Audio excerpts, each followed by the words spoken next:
My name is Maren Calloway, and I was 31 years old the night my brother changed the locks on the house I grew up in, the same night we came home from burying our mother. He said, "You weren't here when it mattered." That was it. No argument. No conversation. He said it the way you'd tell someone the kitchen was closed. I didn't yell. I didn't pound on the door. I stood on that porch for maybe 40 seconds, long enough to understand that he meant it, and then I walked back to my car. What Daniel didn't know, what none of them had thought to ask about, was that our mother had been quietly putting something in place for years. A document she never mentioned at the dinner table. Something she'd handled on her own, the way she handled most things. I didn't know what the next 3 weeks were going to look like. I didn't know what the attorney's letter would say when it finally arrived. But I knew my mother, and I knew she didn't leave things unfinished. Welcome back to channel, where quiet people finally let the paperwork do the shouting. If this story sounds familiar, drop a comment and hit subscribe so you don't miss the next one. My mother's name was Patricia Calloway, and she was the kind of woman who kept her important papers in a fireproof lockbox under the bed and never told anyone where the key was. I grew up in a 3-bedroom house in Roanoke, Virginia, the kind of neighborhood where people still shoveled each other's driveways without being asked, and the school bus came at 7:14, and you learned fast not to be the one who made it wait. My mother worked as a county records clerk for 22 years. My brother Daniel was 4 years older than me, and from the time I was old enough to understand the difference, I understood that Daniel was the one my mother worried about, and I was the one she counted on. That is not a complaint. It was just the texture of the household. Daniel had always been the one who needed more encouragement, more rescue, more money extracted quietly from the household account when he got behind on something. My mother would explain it to me sometimes in the car, when we were alone. "He just needs more runway," she'd say. "You've always been able to land on a short strip." I took it as a compliment. I'm still not entirely sure it was one. I moved to Harrisonburg when I was 24 for work. I'm a paralegal, have been since I was 22 when I took a job at a small civil litigation firm straight out of community college and turned out to be very good at keeping track of things. Dates, deadlines, document chains, the fine print inside the fine print. My supervising attorney, a woman named Carol Brandt, told me in my second year that I had the rarest skill in the legal field. I read everything before I signed it. She said it like it was unusual. I found that alarming. I drove back to Roanoke once a month, usually on a Saturday. I'd bring my mother groceries, help her with whatever the house needed. A clogged drain, a smoke detector battery, a ceiling fan that had been wobbling for 3 months because Daniel had promised to fix it and hadn't. We'd eat lunch at her kitchen table, and she'd tell me what she'd been reading and I'd tell her about work, and we'd stay until it started getting dark. Daniel visited less. He lived 40 minutes away in Salem, had a wife named Kristen and 2 kids my mother adored. He was present for holidays and birthdays and the occasions that required a photograph. He called my mother on Sundays, usually for about 11 minutes, which I knew because she mentioned it once, cheerfully, and the number struck me as so precise I never forgot it. My mother had been diagnosed with a heart condition 3 years before she died. Mild, her cardiologist said initially, manageable with medication, something to watch but not to panic about. She told me first before she told Daniel. I'm not sure why. Maybe because she trusted me not to turn it into a crisis. I drove down the weekend after the diagnosis, and we sat in her living room, and she explained the medication schedule in the same tone she'd used to explain a recipe, and then she asked me to help her update her filing system, so everything was organized in one place. That was when I first noticed the name of the attorney. There was a folder in her filing cabinet, plain manila, labeled with a small handwritten tab that said Brewer and Holt, Estate. I didn't open it. It wasn't my folder, but I noticed the name. Brewer and Holt was a small real estate and estate planning firm downtown. I'd seen their sign on Williamson Road for years. I noted it the way I noted everything, quietly, and I moved on. Over the next 2 years, my mother's condition worsened in the way these things do, slowly, then in steps. She had a hospitalization in the fall of the year before she died, a week in the cardiac unit that scared all of us. Daniel drove down and stayed for 3 days and then went home because Kristen needed help with the kids. I took the week off work and stayed for 9 days. I cooked. I managed the medication log the hospital sent home with her. I coordinated with her home health aide, a woman named Gloria, who came 3 mornings a week and who my mother trusted completely. When my mother came home from the hospital, she was quieter than before. Not depressed, she was never really depressed, but deliberate, like someone who had decided something and was carrying the decision carefully. She asked me one evening, while I was washing the dishes and she was sitting at the kitchen table with her tea, whether I thought she should have a conversation with her attorney again before the new year. I told her that was entirely her decision and that I'd drive her if she needed a ride. She said she'd already made an appointment. I didn't ask what it was about. It was her business. She had always handled her own business. That was where I got it from. She died in February, on a Sunday evening. She'd been home. She'd been comfortable. Gloria had been with her that afternoon. The hospice nurse called me at 7:40 p.m. I was in Harrisonburg. I got in the car and drove, and I got there at 9:15, and I sat with her for a long time before I called Daniel. He arrived at 11 o'clock. We didn't fight that night. There was nothing to fight about yet. The funeral was handled between the two of us and our mother's church, which she'd attended for 30 years. There were more people there than I expected, coworkers, neighbors, women from her Wednesday evening reading group. The pastor said the right things. I sat in the front pew and kept my hands folded in my lap and thought about the folder in her filing cabinet. We went back to the house after the reception at the church. Daniel and Kristen and me. The kids had stayed with Kristen's mother. It was just the 3 of us moving through rooms that still smelled like my mother, her hand lotion, the cedar lining in the closet, the particular combination of dish soap and old paperback books that had been the smell of that house my entire life. Daniel had been quiet on the drive over. That was not unusual. He processes things slowly, always has. Kristen made tea that none of us drank, and we sat in the living room for a while and didn't say much. I was thinking about the filing cabinet. I was thinking about whether I should mention the attorney's folder to Daniel, whether there was something we should both know about, whether the responsible thing was to say something. Before I could, Daniel said he was going to stay at the house for a few days. He said it the way you state a fact, not a plan. Kristen had already gone upstairs with a suitcase. I hadn't noticed when. I said that was fine, that I'd need to stay as well, that there were some practical matters to work through with the house and our mother's paperwork, and that we should probably talk about the estate at some point. Daniel said he'd handle it. I said I was happy to help. I said I worked with estate documents every day, and it wouldn't be a burden. He said he'd handle it. I let it go for that night because we were both exhausted and because my mother had been dead for 4 days and there was no reason to pull that thread in her living room. I slept in my old bedroom. I woke up early the way I always do, and I made coffee and I sat at the kitchen table with a notepad and started writing down the practical items, utilities, the accounts we'd need to contact, the car insurance, the magazine subscriptions that would keep charging if nobody canceled them. I have always done better when I have a list. Daniel came downstairs at 9. He poured coffee and stood at the counter and looked at my notepad and said, "I told you I'd handle it." I said I was just getting organized. He said, "I'm the executor." I didn't know that. My mother had never told me who the executor was. I set down my pen and said, "Okay, do you want to work through this together or do you want me to step back?" He said, "I want you to step back." I did not react to that visibly. I put the notepad in my bag and said I understood. That afternoon he told me he'd be listing the house. I said, "Before the estate is settled?" He said he'd looked into it and he could list it as executor. I said the estate hadn't been through probate yet and he should probably talk to an attorney before he listed anything. He said, and I want to be precise here, "Maren, I know you work in a law office, but you're a paralegal, not a lawyer. Let me handle my mother's estate." His mother. As though she had not been mine as well. I picked up my coffee cup. I looked out the window at the backyard, at the bird feeder my mother had filled every Saturday morning for as long as I could remember. Something inside my chest went quiet and careful, the way it does when I'm reading a document that doesn't say what the other party thinks it says. I said, "I'll give you some space." I drove to a coffee shop and sat for 2 hours.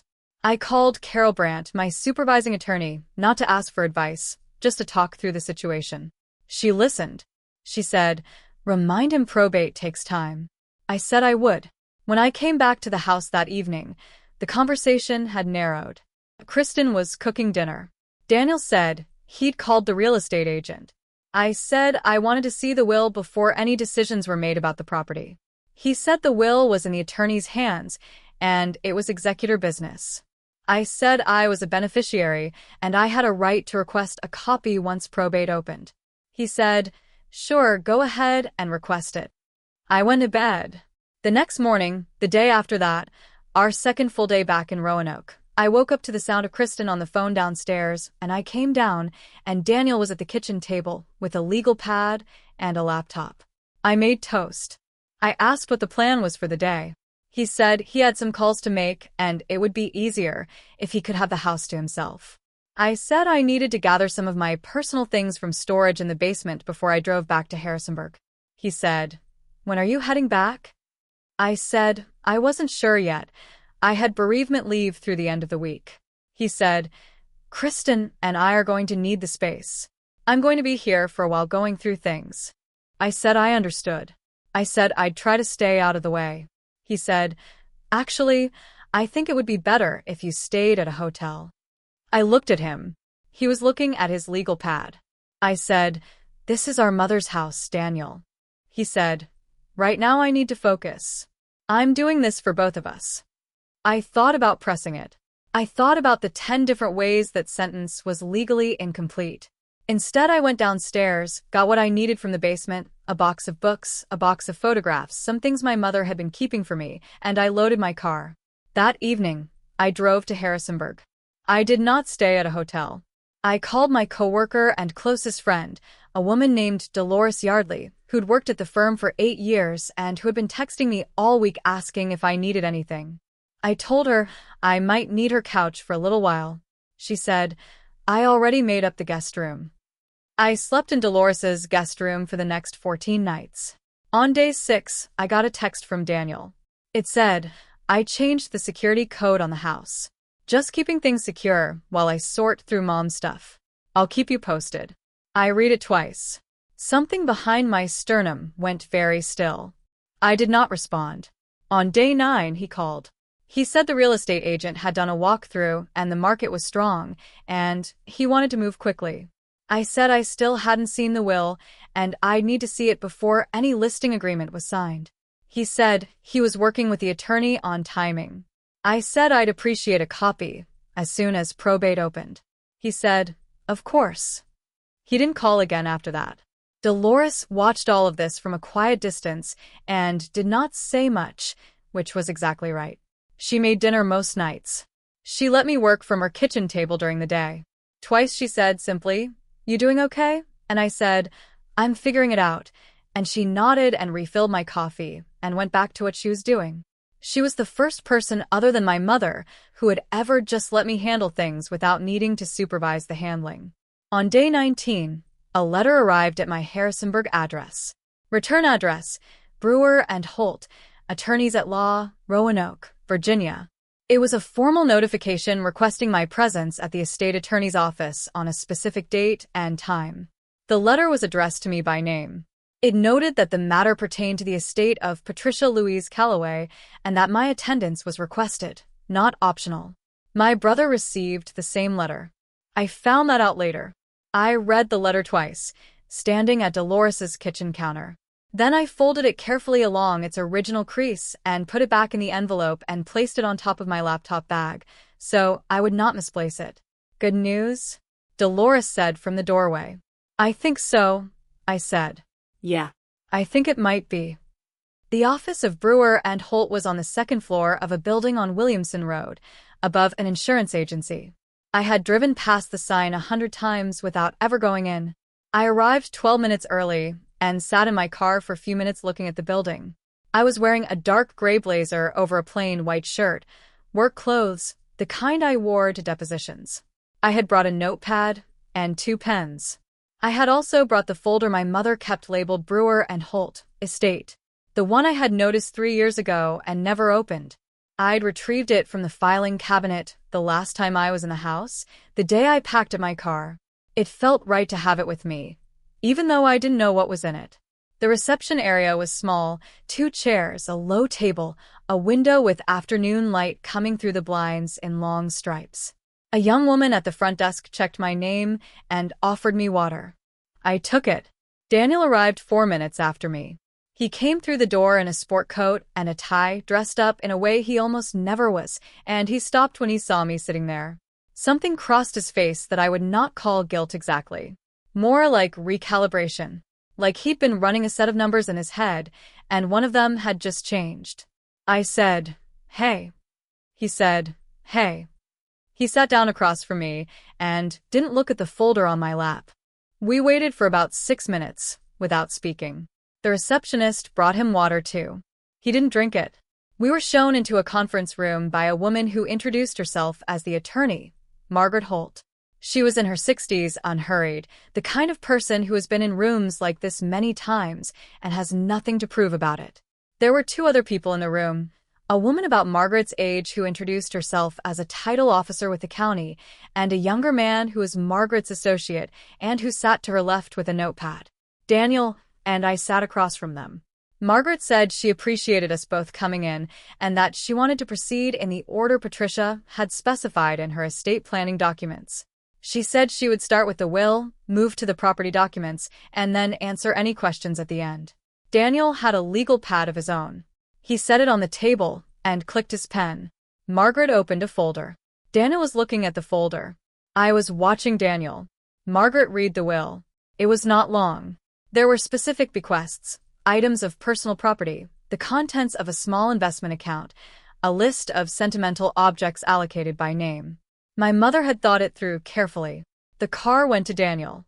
Her jewelry and her books and a list of specific household items were designated for me. Then Margaret turned to the title officer.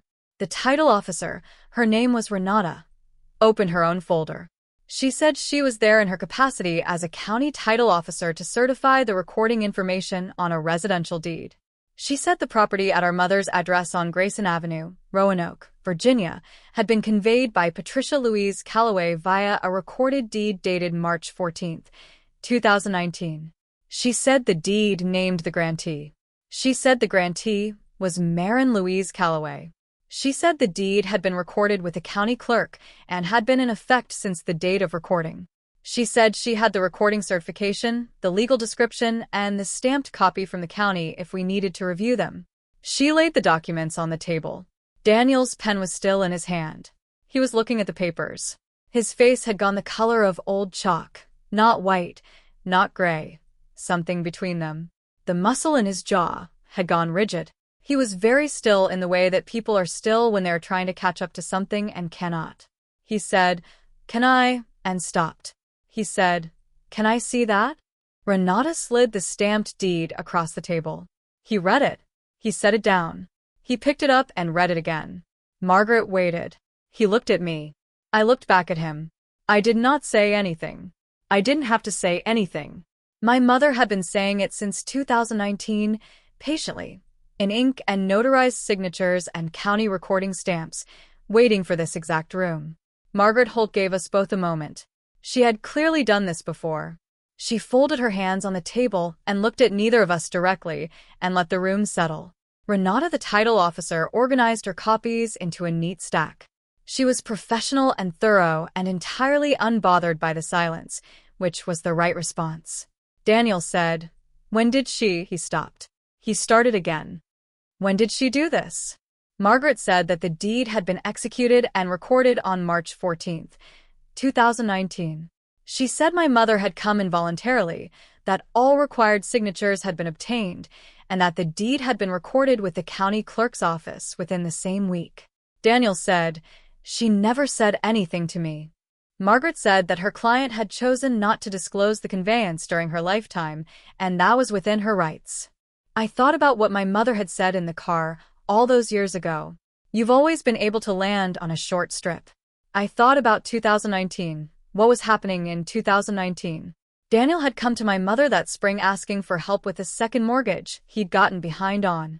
$40,000, which she didn't have. I'd only found out about it later, piecemeal. She'd told him she couldn't help. He'd been upset about it for months. She had recorded the deed 2 weeks after that conversation. She hadn't told me either. I want to be honest about that. She hadn't told me. She had just done it, The way she did everything important, quietly, carefully, without involving anyone else, and then she'd put the paperwork in a fireproof lockbox and gotten on with her life. Margaret then explained the practical implications. The property had been conveyed to me outright. Daniel's role as executor extended to the probate estate, the investment account, the car, the personal property listed in the will, but did not extend to the real property, which had transferred outside probate in 2019. The real estate agent Daniel had contacted, the listing agreement he'd been preparing, none of that had been his to authorize. The house was mine. Had been mine for 7 years. Daniel said, "She didn't tell me. She let me." He stopped again. Margaret said she understood this was unexpected news. He said, "I changed the locks." He was not talking to Margaret when he said it. He was not exactly talking to me. He was talking to some version of himself that had been operating with incorrect information for 7 years and had just now figured that out. Margaret said that was a matter to be resolved between us outside this meeting. I said nothing. I was looking at the stamped deed that Renata had placed in front of me, the county seal in the bottom right corner, my mother's signature in her clean, consistent cursive, the notary acknowledgement dated March 14th, 2019. A regular Wednesday in March. My mother had driven downtown, signed her name, watched the notary stamp it, driven home, and made dinner. I thought about all the Saturday lunches, the smoke detector batteries, the ceiling fans, the medication schedules, the filing system in her bedroom with the fireproof lockbox under the bed.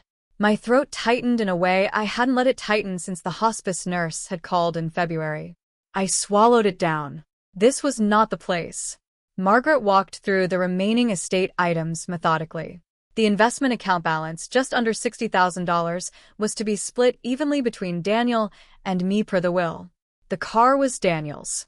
The household items were allocated per the attached schedule, which my mother had apparently updated 6 months before she died, with handwritten notes next to specific items in a way that made it clear she had been thinking about which pieces of her life should go to which of her children.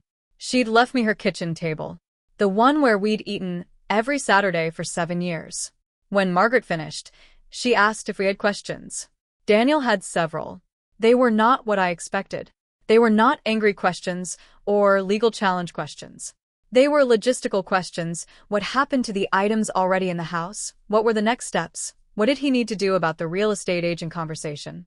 He asked each one in a flat, controlled voice. He wrote the answers down. I asked one question. I asked whether there were any conditions attached to the deed, any retained life estate, any encumbrances, anything that limited full ownership. Renata said no. The deed was a simple fee simple conveyance, fully vested at recording, fully in effect. I said thank you. Margaret said she'd prepare copies of all documents for both of us, and we'd have them within the week. We all stood. We shook hands. Renata gathered her certified copies.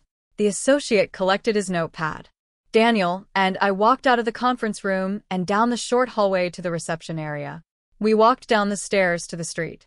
We stopped on the sidewalk outside the building because there was nowhere else to go yet. Daniel said, "I didn't know." I said, "I know." He said, "She never told me she was doing that." I said, "She didn't tell me either." He looked at me for a moment. There was something in his face I hadn't seen in a long time. Maybe since before my mother got sick. Maybe since further back than that. Not remorse exactly. More like the particular discomfort of a person who has been wrong in a large and specific way and knows it and hasn't decided yet what to do with that. He said, "I need to call Kristen." I said, "Okay." He said, "I owe you an apology." I said, "Yeah." He said, "I'm sorry." I said I heard him. And then I walked to my car.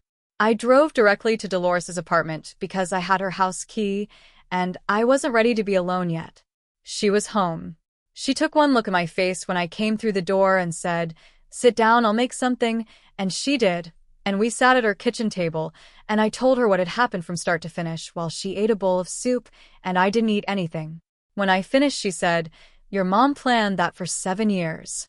I said, "At least." She was quiet for a moment. Then she said, "She knew." I said, "She knew?" The next few weeks moved in pieces. Daniel called the real estate agent and canceled the walkthrough. I have no idea what he said. I didn't ask. The locksmith he'd used to rekey the house was a local company, and it took me about 40 minutes on the phone to get new keys cut with the documentation from Brewer and Holt. The woman at the locksmith's office was matter-of-fact about it. People showed up with deeds all the time, apparently. I drove to the house on a Saturday, about 10 days after the meeting, and walked through it on my own for the first time since the night I'd loaded my car. It was quiet. Daniel had left it tidy, which I hadn't expected. He'd taken the car. He'd taken some items from the living room. The kitchen table was still there. I stood at it for a while with my hand on the surface. My mother had bought that table at an estate sale in 1997. It was oak, solid, with 6 matching chairs she'd reupholstered twice over the years. We'd eaten approximately 10,000 meals at it, give or take. I sat down in the chair I'd sat in every Saturday for 7 years and looked out the back window at the bird feeder and thought about what I wanted to do with the house, and I didn't come to any conclusions yet, and that felt right. Daniel texted in early April. He asked if we could talk. I said yes, and we met at a coffee shop in Salem, neutral territory. He came with Kristen. I came alone. He apologized again, more fully this time. He said he'd been running the situation through a frame that wasn't accurate, and he hadn't thought to question it. He said he knew he'd been dismissive and that the comment about being a paralegal, not a lawyer, had been out of line. I said I appreciated that. Kristen said, quietly, that she'd told him at the time that he should have handled it differently. She said it without any particular drama. I believed her. He asked what I was going to do with the house. I said I hadn't decided. I said I might keep it and rent it out for a while, or I might live in it eventually, or I might sell it when I was ready. I said it was not a decision I was in a hurry to make. He nodded. He said okay. He said, and I'll give him this, he said, whatever you decide, I'll follow your lead. I said I'd keep him informed. Our mother's reading group sent me a card signed by 11 women I barely knew. One of them wrote on the inside, in small, careful handwriting, Patricia always said you were the one who understood how to wait. I read it 3 times. I put it in the fireproof lockbox under my own bed. I'd brought it from the house along with the deed, and I've kept it there since.